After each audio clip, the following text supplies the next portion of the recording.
Welcome to the Profitable Painter Podcast. The mission of this podcast is simple: to help you navigate the financial and tax aspects of starting, running, and scaling a professional painting business. From the brushes and ladders to the spreadsheets and balance sheets, we've got you covered. But before we dive in, a quick word of caution. While we strive to provide accurate and up-to-date financial and tax information, nothing you hear on this podcast should be considered as financial advice specifically for you or your business. We're here to share general knowledge and experiences, not to replace the tailored advice you get from a professional financial advisor or tax consultant. We strongly recommend you seeking individualized advice before making any significant financial decisions. Welcome to the Profitable Painter Podcast, the show where painting contractors learn to boost profits, cut taxes, and build a better business. I'm your host, Daniel Honan, CPA, former painting business owner, and your guide to mastering the numbers that drive success. So let's dive in and improve your business one episode at a time. I'm super excited today to be speaking with Knut Olsen out of Washington. He has an outstanding business called Cascade Ridge Painting. Super excited to have him on. Welcome to the podcast, Knut. How's it going? I'm doing great. How are you doing, Daniel? I'm doing well. I'm really looking forward to this conversation. If you could kind of give us a background for what brought you into the painting industry, where did your journey start? What are some of the major milestones that you've seen along the way? Sure. Well, again, thanks for having me on. I'll try to just do the quick kind of elevator pitch version of it, but I'm currently 39 years old. I started my painting business at 35, so this is year four, fourth full year. Quick background, I had zero experience in painting or running a painting business. I went to college, got a 4-year degree, business degree. And basically, from the time I graduated college, from 22 till 35, I worked, for lack of a better term, just kind of boring desk jobs.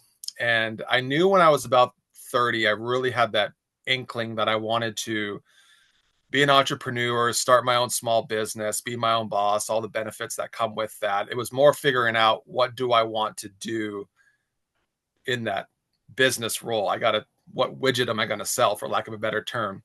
So yeah, I did a lot of research and spent years doing research, and I landed on that there was good money to be made in home service businesses, business to consumer. And so yeah, I just kind of was searching around the internet for a few years, and I fell on painting, and I had no idea that painting businesses could make the kind of money that they can make, and there's a high demand for it. And while there is a lot of competition, 80 to 90% of it isn't very professional, which isn't good or bad. Like Nick Slavic says, it just is what it is. So yeah, spent a lot of research at age 34. And then when I was 35, I finally set my business up and got going. Basically just watched videos on how to do this. And so, yeah, that's where I'm at now. So this is year 4. I'm still kind of in the infancy stages, I would say, but that's where I'm at. And that's awesome. So as you said, you had boring desk jobs from 22 to 35. And it sounds like you were kind of thinking about making the jump into entrepreneurship for half a decade, almost from 30 to 35. And what was there anything particular, something that happened, or was it just a growing, desire over time? And as you researched more and more, you just got more confident in your ability to do it? Or was there anything that particularly like set you off to start it?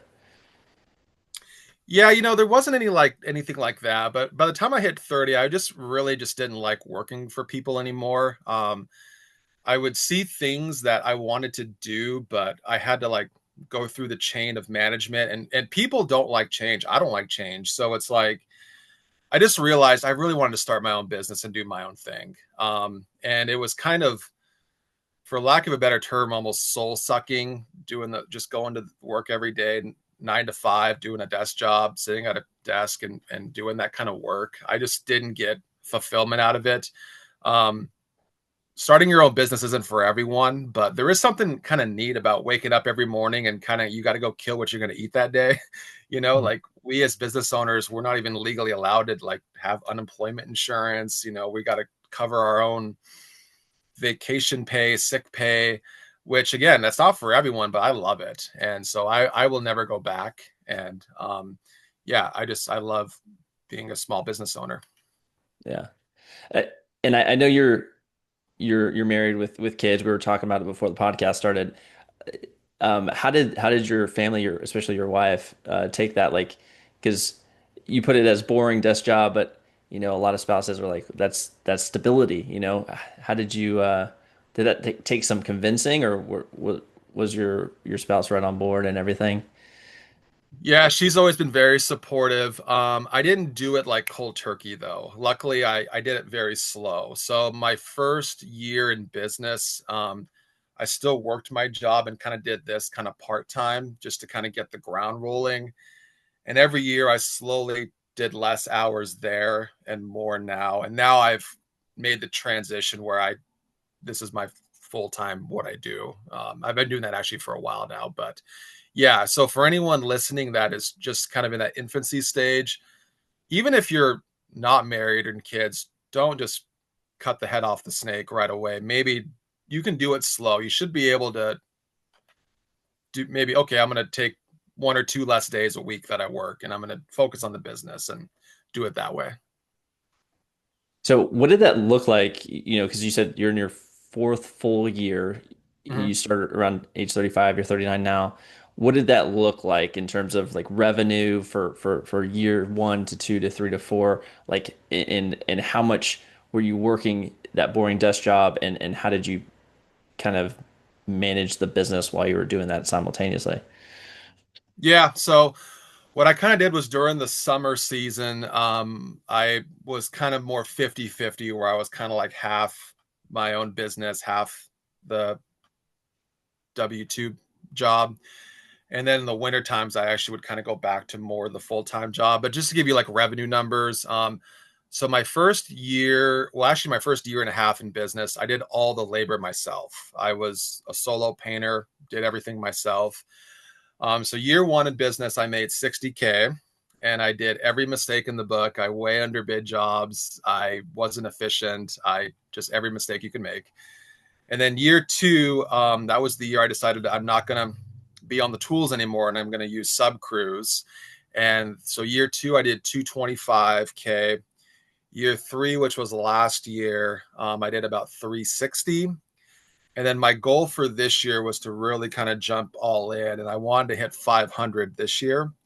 And I know a lot of people are struggling right now, but I've been very blessed. I've got it kind of mapped out month by month, and I think I'm going to be probably closer to that 600 number than 500 for the year, assuming everything goes Nice. kind of how it's been going. So, yeah, just as far as revenue, that's where I'm sitting at.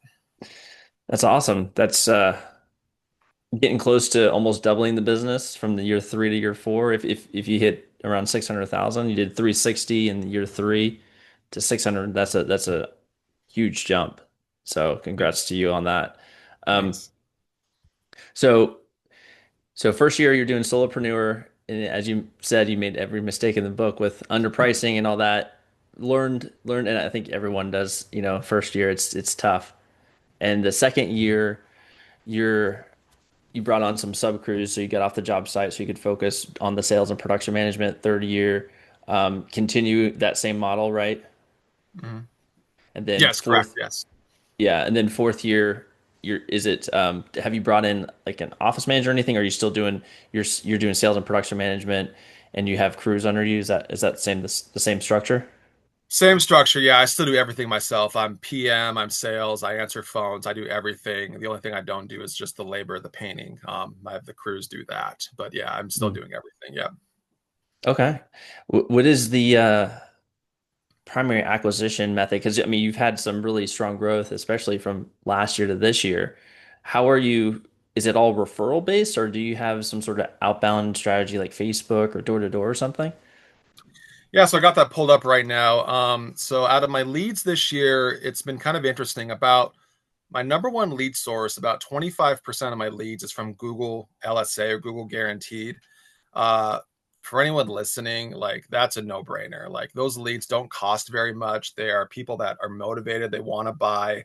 Um, you usually used to be able to get refunds on them pretty easy. I think they have like an AI technology that automatically gives refunds because I will get like bad leads where is just like a telemarketer, and I'll just get refunded automatically by Google. I don't know what your experience is with other contractors, but I Yeah. can't say enough good things about LSA. So you Yeah. got to do that.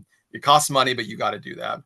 Hmm. And then I'm just kind of looking. So then that's my number one. And then number 2 and 3, which is each about 20. So I guess if you combine this is about 40% is what I call website or Google search leads.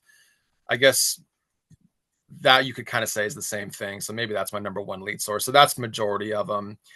And then everything else is just kind of little things here and there. I'm only at about 10%, like the word of mouth repeat referral. Every year that grows, and it's just a compound. If you do a good job, people are going to refer you, and the longer you're in business and you get those reviews, that just compounds. So that's the majority of it. And I've tinkered with things. I've tinkered with some direct mail and EDDM stuff. Last year I did my local home show, and that's actually not too bad, but that's only once a year, and it's just kind of a one-time hit in the spring. But I'll get some work from that.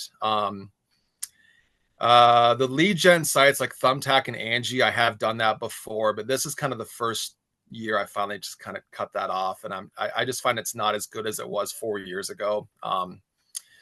And then so that's basically my lead gen mixed right there.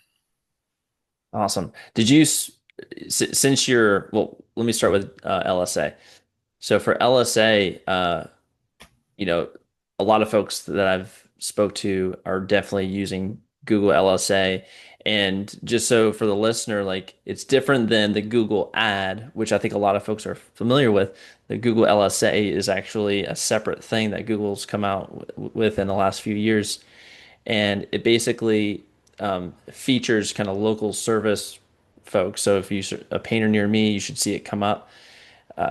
And folks can schedule a consultation, a free estimate, or call you directly right from that ad.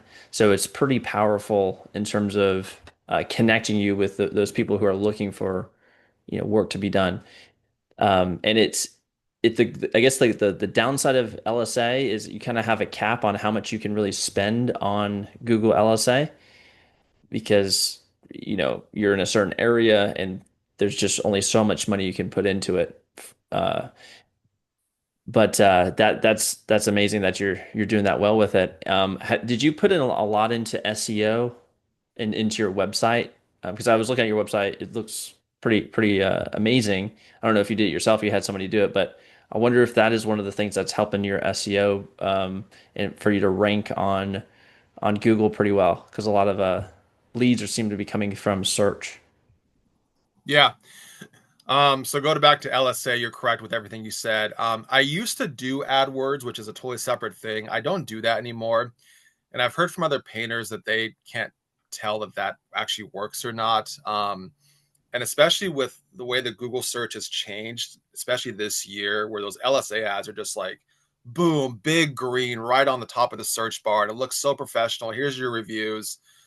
Whereas the AdWords, they kind of look like ads and they're very expensive and it's hard to track that. Whereas the LSA, you can track that very easy because it tells you right away where that lead just came from. So you always know. You get that little voice call from Google, dong, so you know it's an LSA ad. As far as my website, it's so funny. I had a kid Facebook message me about a year ago and said, "Hey," and I get these all the time. "Hey, I'll build your website for free. Just pay me whatever you want." I thought, okay, sure. And I did the website myself on Wix. It didn't look very good. It was okay. It made the job done. But so long story short, he built it for me and I saw it and I'm like, dude, this looks great. Okay, I'll pay you. And I gave him like $400 and like, Yeah, nice. I think it's awesome. And then he did it through Wix. So like I have control of it now. He just gave me the whole, you probably know the terminology, but I have control. I have control over my website, which is something you'll probably talk about why you don't want to give marketers your website because you can't edit it. And if they go out of business or they move on to something else, then you might have problems editing it. But Yeah. and then the third thing on SEO is I live in a little bit of a smaller market. The county, I live about 2 hours north of Seattle, Washington, and I'm about an hour south of Vancouver, Canada. I'm right near the Canadian border. So obviously that's a different country, so I can't service that market. But my county has about 200,000 people in it. That's what I service. So it's not real big, but I think for SEO that helps me, because if I hit it hard and I hit the Google reviews hard, I got ranked really high really fast, and I'm still ranking really good. So that is an advantage if you're listening to this and you're in a little bit of a smaller market like me. If you can really hit the SEO and Google reviews, you can jump ahead than if you live in Portland, Oregon, or you live in Cleveland, Ohio, or whatever it might be. So Yeah. And yeah, you are coming up on 100 Google reviews at 4.9, which is pretty awesome, especially given that you've only been in business for a little while. So it definitely shows. So I think you've definitely figured out how to rank high. You know, Google reviews, a good website, and you've dominated your area, and you're probably getting the majority of the traffic of people wanting their house painted. They're probably calling you. So that's awesome. another hack I did, I'm going to share this little secret. So you may not see this in your searching, but this year I opened up I'd call it like a virtual office, but a second location. So I live in a city, and the biggest city in my county is called Bellingham, and it's about 25 minutes away. But I wasn't ranking in Bellingham because my headquarters aren't there, even though I work in that city all the time. So I found a guy. I was driving through Bellingham this last winter when I was slow. And long story short, I found a guy that was looking to rent a room in his house. And I purposely wanted a location that didn't have a painter near that area so that I'd rank there.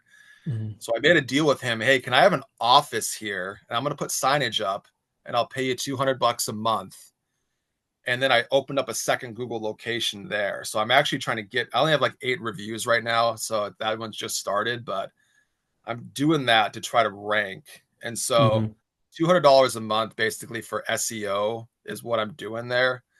And I think that is helping because I've gotten calls on that. So for Hmm. anyone listening that has that scenario, um, that's just something I'm trying. So, and so far it's Yeah. working. Yeah, no, that definitely is a thing that folks come into, because there's definitely rules. Like Google has a whole bunch Yes. of rules, and I am not an And I looked those expert. rules up like crazy. I was like, okay, it has to be an Yeah. actual location, actual office. You have to have Hmm. signage. So I was like, before I even did it, I just double checked and made sure I'm clicking every box so I don't get deactivated. And I Right. did all that. So I just did, yeah, why don't I just do a room for rent in an area that's kind of has commercial buildings anyway. And yeah, this guy just like, yeah, sure, man. And I was like, dude, you can rent your room out. I'm not going to go in the room at all. I just need the signage, and I need to pay you a check every month for my virtual office and have your address. And he said, okay, sounds good.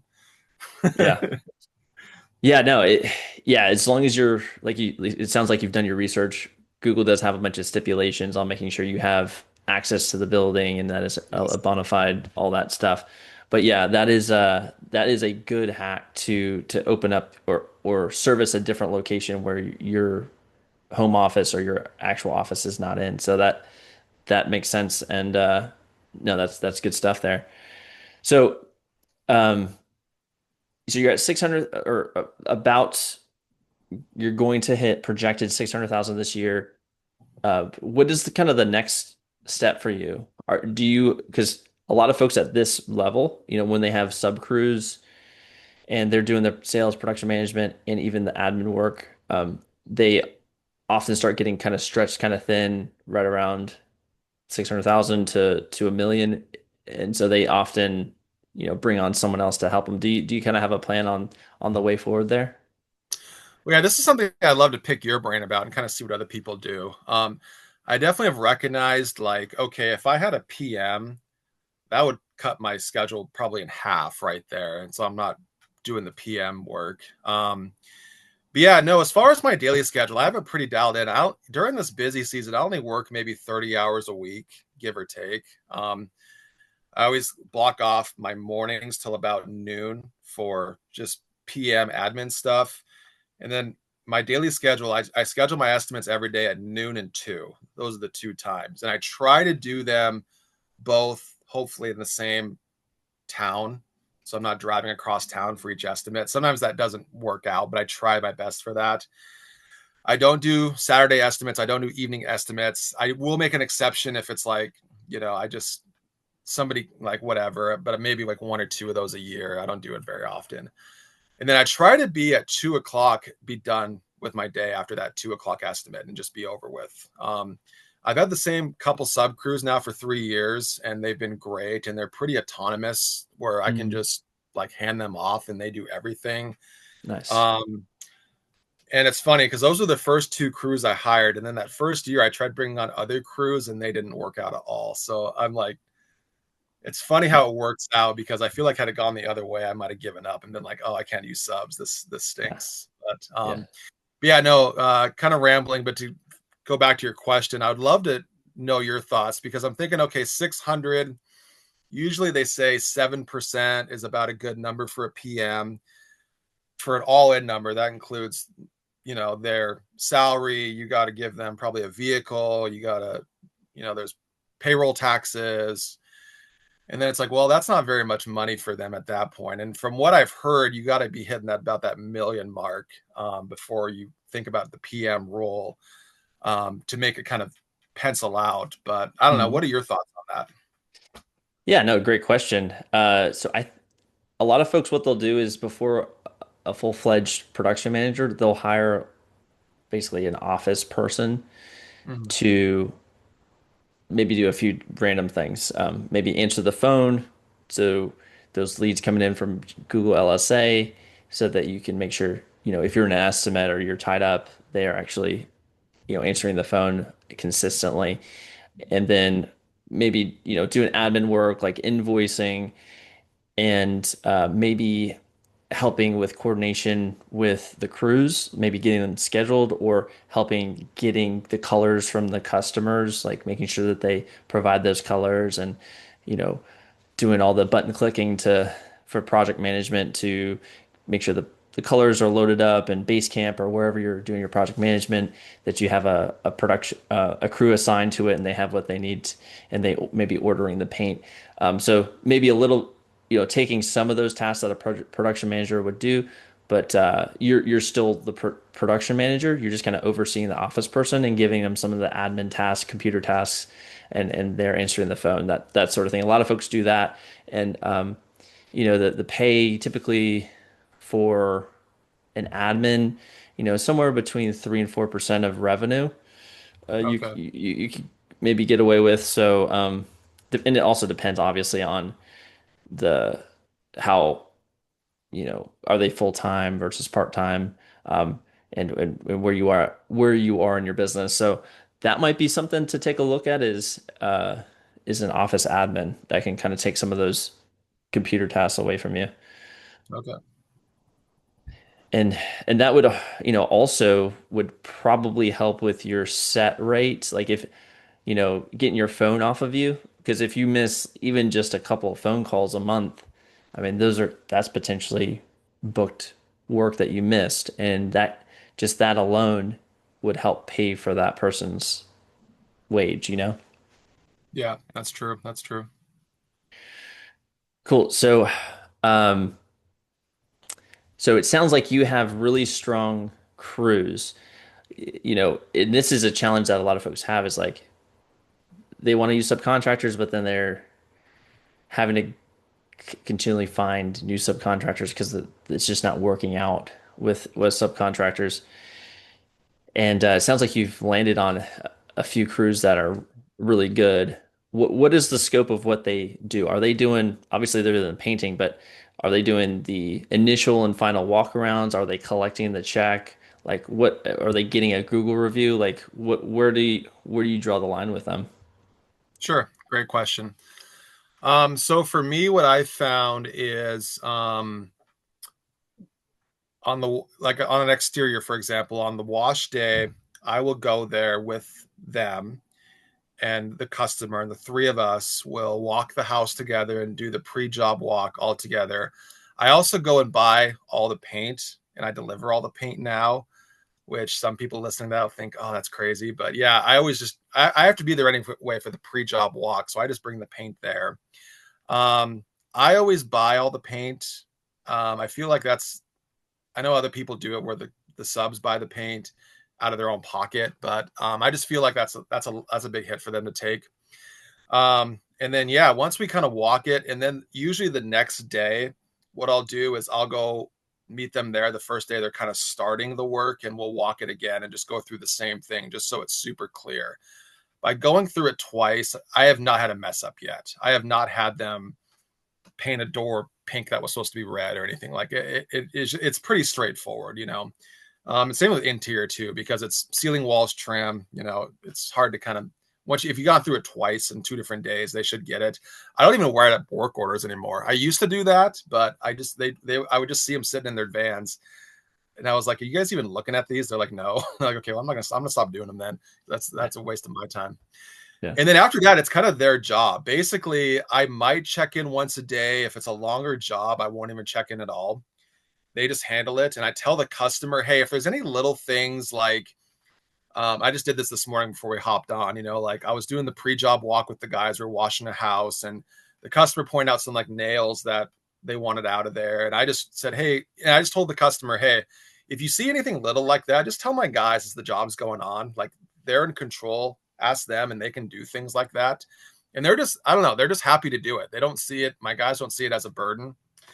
So then, yeah, they handle it all, and we just communicate as far as supplies go. And at the end of the job, I have them do the final walk around because that is so hard to predict, like when they might finish. Sometimes they'll tell me they'll be done at noon, but that might mean 3, that might mean 10, you know. So I have them do the final walk around with the customer, and I collect payments myself. I don't have them handle that at all, and I get the Google reviews myself. So as far as payments go, I just invoice through QuickBooks, and yeah, but I'm trying to do ACH mostly, but sometimes they'll write checks. Sometimes they'll pay with a card, but yeah, that's pretty straightforward. You just get their email, and that's not too difficult usually. Um, so yeah, that's kind of how I handle it, and it's pretty hands off actually. Yeah. Yeah, it sounds like so that's interesting. You do two walkarounds, one with the client being there, with the crews to really make sure that they understand exactly what needs to be done. Uh and and it's funny like that those two walkarounds actually just you don't even worry about the work orders anymore because they don't even feel like they need it because they feel like it's pretty well ingrained in them after going through the house twice with you.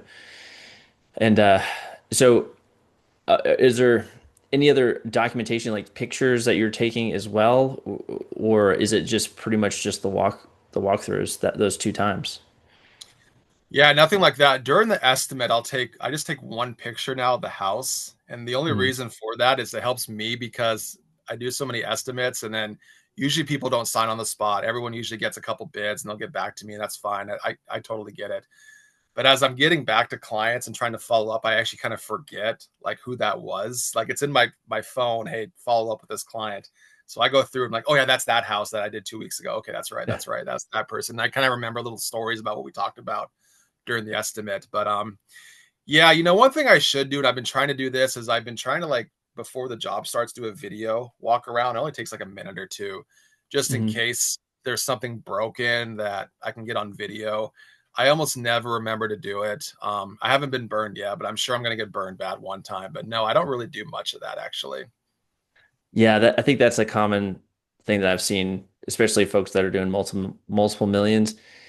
They actually take a picture of any kind of damage uh, or or old paint drips, before the Yeah, project starts, just in case, you painted it and then they're like, oh, you drip paint everywhere. Well, no, I didn't. That was here before. Here's a time-stamped picture with, the fact that it was there before we got here. So, I agree. uh, Yeah. but yeah, that's especially for those picky customers. That's like a great hack. Cool. So that's awesome. It sounds like you have really good sub crews, which take a good amount off of you, not having to, you watch over them constantly. And it definitely shows with your high Google ratings. Um, and then, uh, and then we talked about potentially bringing on an office person or a production manager at some point to kind of help you get to that, because you're kind of getting close to that transition point, that bottleneck where it's going to Yeah. be all on you, and then having that. office person or production manager to help you to get to the next level. So that's cool that you're already thinking about that on how to tackle that. What are some of what are like from your last several years of working in the business, what's like one challenge that you faced that viewed as like the biggest challenge that you had to overcome to get to where you are now?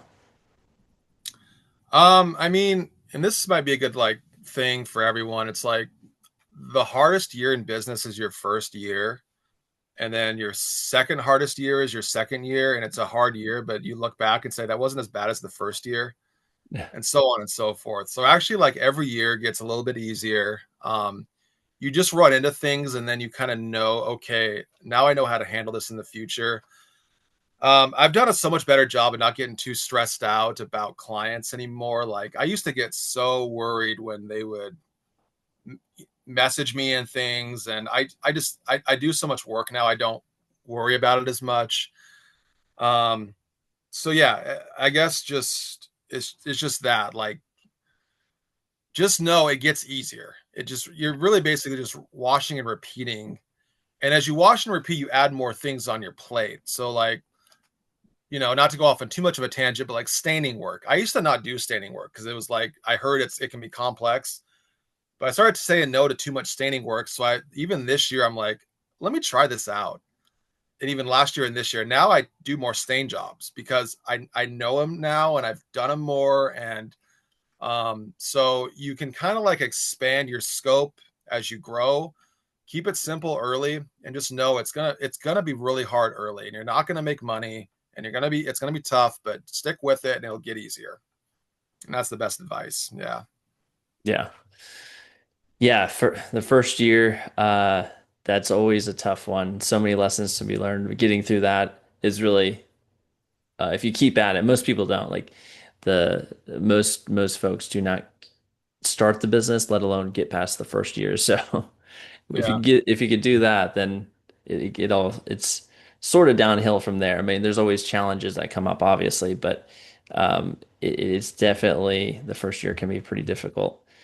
Um, cool. Well, do you have any other like thoughts or if for the listeners, any thoughts for the listeners on big lessons that you've learned that you feel like that you'd like to impart to anybody listening that's either running a painting business now or thinking about starting a painting business that you wish you had known, you know, before you faced whatever challenge? Any lessons that you'd like to impart? Yeah, I mean, obviously, I talked about kind of the stress and just taking the hard licks. Another thing I like to say too, and I did this from the beginning, and this has helped me so much, is that this business is very seasonal. And from a lot of guys, that's why they quit because there's up to 6 months out of the year where you make almost no money.